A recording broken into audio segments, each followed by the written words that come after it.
So let's jump right in to pivot session 4.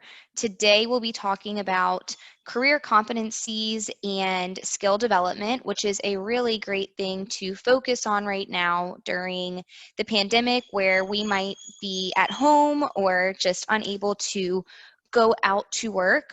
This will give you something to do in your free time and something to kind of help you prepare for your career post-Loyola as well. So my name is Gianna Lee Antonio. I am a career coach within the Career Development Center. I mostly work with students in the College of Arts and Sciences within non-STEM majors, and I also work with graduate students. We are joined here today by my colleagues, so feel free to drop some questions in the chat box if you have any throughout the presentation. They can definitely navigate those right at the start. Before we start, as you sign in, you will be getting a notification that this session is being recorded, and that's so that we can make it available to others at a later date. You are muted, but please use the chat feature throughout the questions for any questions throughout the presentation. But let's go ahead and pivot. All right, so what we will cover today, I'm sure you saw the presentation title and we're kind of coming up with some ideas as to what career competencies are. So we're going to start with what are the career competencies and then of course why they're important. Then we're going to talk about how you can develop your career competencies, what that would look like. And then we'll also talk about some other skills and different ways that you can develop your skills during COVID-19. And then we'll also provide you with some resources moving forward through the pandemic and then kind of just throughout the final years of undergrad as well. All right, so what are career competencies? What does that even mean? So something from NACE-Web, which is the National Association of Colleges and Employers, they say that career readiness is the attainment and demonstration of requisite competencies that broadly prepare college graduates for a successful transition into the workplace. So basically what they're saying is this is a big range. These are applicable to any industry, to any career that you might pursue, but it's just being prepared for the workplace and developing those so that you kind of get past that big transition shock and can acclimate well because you're prepared well to jump into the workforce. So why these specific competencies, right? So I'm going to list off 8 career competencies, but where did they come from? I'm sure you're wondering. So they are all research-based. They are coming from employers. So what they look for in successful candidates or what they find makes successful entry-level employees or new employees. And it provides a framework, like I said, for all industries and careers, and it focuses on your career readiness after college. So a lot of the times the skills that you're developing are great while you're a student, but this focuses on what will be important for you after your college life. Oops. So some of the research, like we were talking about, that this comes from research, 90% of employers identified that the following skills are absolutely essential or essential for career readiness. So these are the things that they are looking like when they're trying to hire someone. So the top 4 are professionalism in your work ethic, critical thinking and problem solving, which I'm sure you hear a lot of in a lot of your courses, oral and written communications. So think about telephones, emails, kind of that across the board communication, and then teamwork and collaboration. So the complete list, so on top of those 4 other competencies that employers are looking for are your technology skills. So they definitely want people that are pretty adept to technology leadership, so the ability to either lead others or just take ownership over things. And then career management, so your own management over your career and kind of taking, the steps that you need to move forward through that. All right, so what's next? Now I've told you what all of these competencies are, but now what are you supposed to do with them? So let's pivot into developing your competencies and what that looks like. So you'll start with some self-assessment. So you'll want to figure out where you currently are. We'll ask some questions, figure out where you are, what your involvement looks like so far, build your plan, right? So kind of what steps do you need moving forward? And then we'll figure out how to support your plan. So what is that going to look like for you? What do you need to do in order to kind of master these skills? All right, so let's start with that self-reflection. Ask yourself, where are you in your career readiness, right? So looking at those competencies, where do you feel, when I was kind of running through those, what sounded like, yes, I think I'm, a professional person, or, I think I have great oral and communication skills, but then where do you feel like you might not have been kind of exposed, right? So maybe if you're thinking about your technology skills, you know the basics, but is there anything that might stand out on your resume to make you a standout applicant compared to the other ones? And then thinking about how are you involved in the campus environment and culture. So when you think about leadership and teamwork, those are things that you will learn by being involved, getting out there, kind of joining others. And you can always use that in your job applications. And then look at your community that you already have, right? Where have other students gone? Think about what companies they've landed, what industries they work in, maybe what their first entry level role looks like, and then where they are now. And then what are other Loyola alumni doing? We'll talk about a fun tool on LinkedIn where you can kind of navigate that and figure out where people end up from here, whether that's location or company as well. And then who are my campus and community partners? So who's going to help support you on this journey? Is it going to be a coach or a mentor? Is it going to be a classmate or maybe a professor? So kind of thinking about that and how you'll use all of these moving forward to kind of develop your competencies.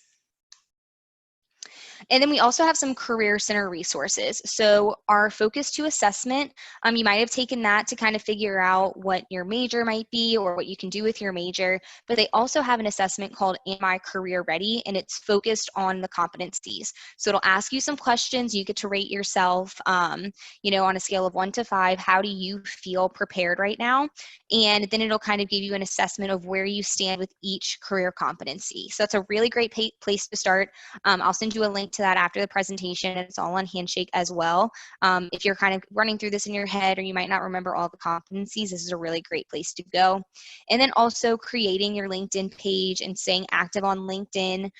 There is a search tool. If you put in Loyola Career Mentors, any alumni from Loyola has the capability to add this to their volunteer page. And basically what that means is that they're willing to have a conversation with you about their career, which is awesome. So they're an alum, they want to help out, they want to help you and, watch you succeed in your career. So if you search for a Loyola Career Mentor, you can always connect with them and send them a message and just say, hey, I'd love to ask you some questions about your career. And, since they added this to their page, they would be very happy to talk to you about this. And then also the alumni search. So if you just go search for Loyola University New Orleans, you can see anyone that has been tagged in that on LinkedIn. So whether they are an alum, a student, or someone that might have worked there. It's a great way to navigate where people maybe from your major have ended up in their career. All right, so now that we have done your self-assessment, figured out where we need to go, let's build your plan. The great place to start is establishing a network. So who's going to help you develop your competencies? Is it a work supervisor? Figure that out. Figure out people within your industry that can help you kind of make those decisions, and then build your brand. If you didn't watch Katie's presentation from Pivot last week about building your brand and networking, she gives you all the tips and tricks that you need to figure that out, and especially during a pandemic where the networking might not be happening in person, but virtually, and you might need to, give yourself a little bit more of a motivation to go out there and do it. Get involved. So getting involved on campus, getting involved outside of campus, think about volunteer opportunities, anything that interests you, even jobs and creating those opportunities and experiences through internships, maybe unpaid work, anything across those lines, or even just a part-time or full-time job that you might have right now. These are all great ways to figure out, okay, if I join a student organization, this is a great way for me to work on my teamwork competency. If I get an internship, this is a great way for me to develop more technology skills, right? So looking at it as a way to develop on your competencies. And now, once again, just kind of breaking it down as ways to support your plan. You have workshops. There's always guest speakers, whether that's going to be virtual in the fall or once again in person. Different colleges, different student organizations are always bringing outside speakers onto campus to share information with you. These are great people to add to your network. These are also really beneficial for you because not only do they help you develop your career competencies, think about maybe your global fluency, but it also helps you develop who you are as a person. It'll help you develop who you are as a leader. And it's a great way to explore things that might just be outside of your typical kind of day-to-day or comfort zone.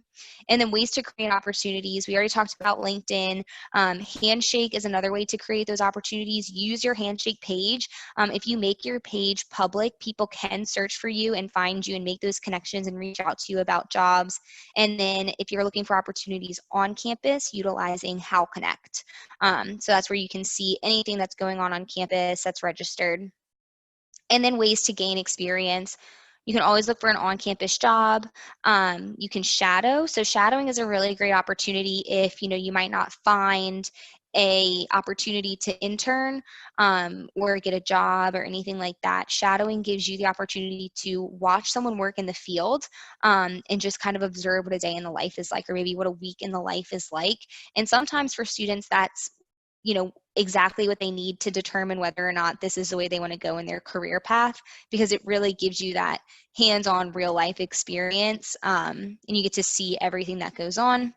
And then once again, we talked about internships. Those are great short-term opportunities to kind of take on some responsibility in an industry, figure it out, and then also make a relationship. Most companies hire interns and try to retain them. So if you really love that experience, it's a great way to kind of take that next step into a full-time job. And then also looking for ways to collaborate. So maybe you're already really involved on campus, but think about all of your student organizations. How can you maybe collaborate one of those organizations with another, and then think about how that's already expanding your network, because you're helping, two different groups join together to do something and make more connections and just make everything just a little bit larger and grander. So kind of dialing it back, here's the list once again of the career competencies. And so as we move on to skill development, some of these might overlap, but at the same time, this is just where NACE and employers are saying that these are the things that they're looking for. And by the end of this presentation, I want you to kind of know this list and have maybe 4 competencies that you either want to work on or that you already know that you've mastered. All right, so now moving on to skill development.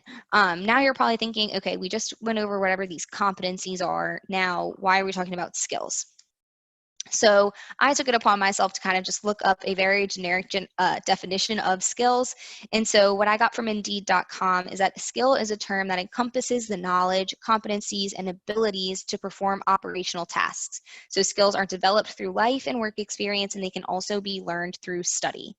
And so I really liked this definition because a lot of these skills, you already know that you have. So when you go into an interview and someone says, what are your, top 3 strengths?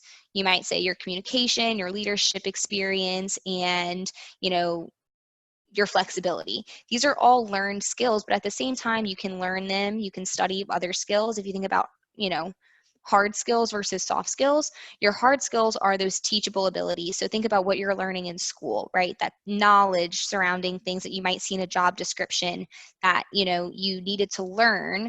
It didn't just kind of come naturally, whereas your soft skills are more of your people skills or interpersonal skills. So, communication, think about your maybe personality. And so we'll talk a little bit about how we can work on these right now and share those resources. Oh, I'm sorry. Share those resources with you. And so when you think about your skills, you're thinking, okay, so these are the ones that kind of just come naturally to me. And then there's other ones that I can learn, but then how can we improve on those, right? So you want to make a list. Make a list of the skills that you might have already, maybe skills that you wish that you had or want to improve on, and then try to write out how you can improve those skills. So think about where you need to invest your time to develop your skills a little bit, further. So would that be taking a course? Is that going to be maybe trying to volunteer more on the weekends? And then always be honest with yourself when you set a goal. At the end of this presentation, don't look at that list of competencies and say, all right, I'm going to master all 8 of these throughout the rest of the year. Do something realistic and something that's obviously going to help you kind of achieve your career goals as well. Use a coach or a mentor. So we're always happy to talk to you about that in the Career Center, help you figure out what's going to help you and navigate your own personal plan. Get some support. So maybe let someone know, like, hey, I signed up for this free online class that's going to help me develop my Excel skills. Have someone kind of check in on you with that. Find a trusted friend, maybe a family member. Let them know what you're doing. Maybe they'll join in with you, or maybe they'll just motivate you to say, like, yeah, that's a really great idea. Monitor your progress. So if you're a visual person, maybe make a chart, check things off as you get them done. Maybe give yourself, an incentive at the end if you finish it, and then always have fun. Developing your skills, it's probably something that you already know, and maybe learning how to, get better at it or how to improve that. It's going to be a fun process. And the way that they're kind of offering all of these skill development series online right now makes it a fun learning environment. Most of the courses are nice and short. So it's nothing where you're going to be bogged down for hours and hours and hours at a time. So determine where you are, and this is both for your competency and your skill development. So there's exposure, engagement, and then mastery. Right now, there's no expectations to be a master at any of these skills and competencies, but I think your goal should be to try to just get exposed, right? So just learn about a skill, maybe read. Your classes are a great place to kind of navigate this right now, and try to get exposed to all of those career competencies. And then engagement. So that would be applying all the information that you've gained. So think about, using opportunities and experiences, internships, jobs, volunteering, just joining a student organization. And then mastery is when you feel like you get to the point where you can have a conversation with maybe a supervisor or a colleague and say, hey, I feel like I've been trying to work really hard on my technology skills. How have I been improving? And so asking for that feedback. And that's when you know, like, okay, I'm comfortable enough. I feel like I know what I'm doing, but I'd love to know how I can maybe do better here. So here's some online resources that I feel are really fun. I've checked them all out, and they're all online. And a lot of these typically, subscription or, course where you pay by course based online resources.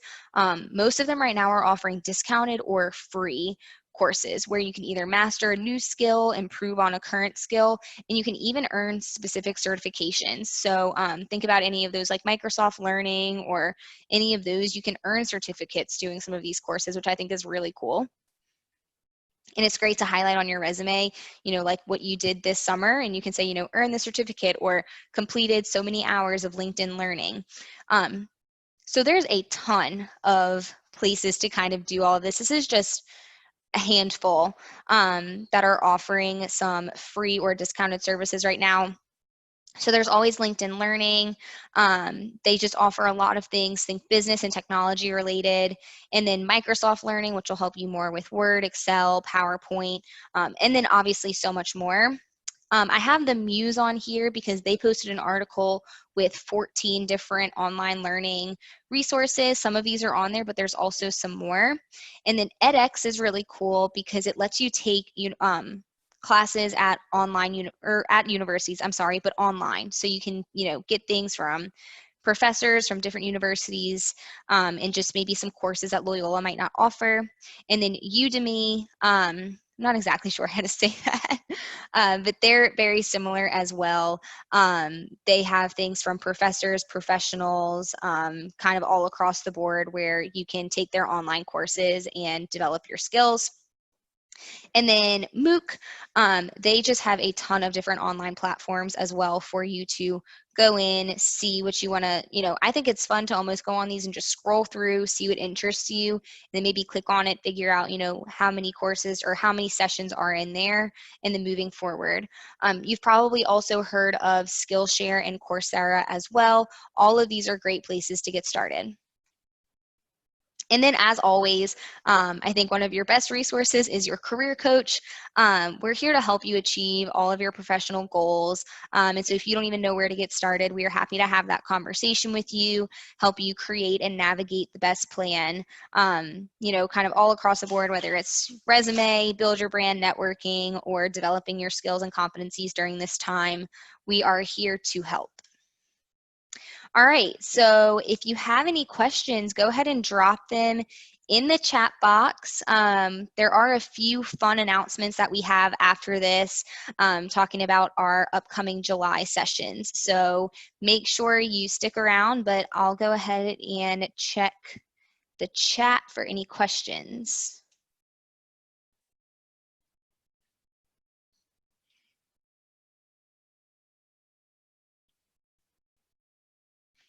All right, so on this screen, you'll see our career email. So if you have any questions and you don't know maybe who your career coach is or where to navigate that, you can always shoot an email to career@loyola.edu. Our website is success.loyola.edu/careers. And then you can always schedule an appointment with us on Handshake. All right, so now what? You know, you just completed this 4-week series. You feel like you learned a lot, but now what does this mean? So final reminders for you, add this to your LinkedIn profile. You can add it that you've completed a complete pivot series on career readiness, and you can add it to the skills section of your LinkedIn page. We are hosting Pivot again throughout July, so we are doing the 4-week series once again. You can always join in if you missed a session, and you can find all of our previously recorded series on YouTube.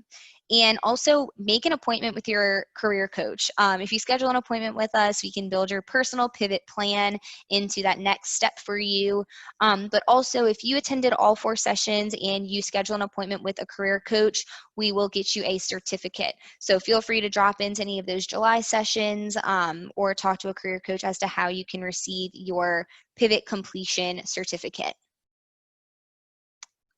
And then thank y'all so much for attending Pivot. It has been a fun series. We appreciate y'all taking the time to do this throughout your summer, and we will be sending you an email. We'd love to hear some feedback before we jump into our July session. So if there's anything else that you think would have been beneficial throughout all of this, feel free to let us know when you get that survey.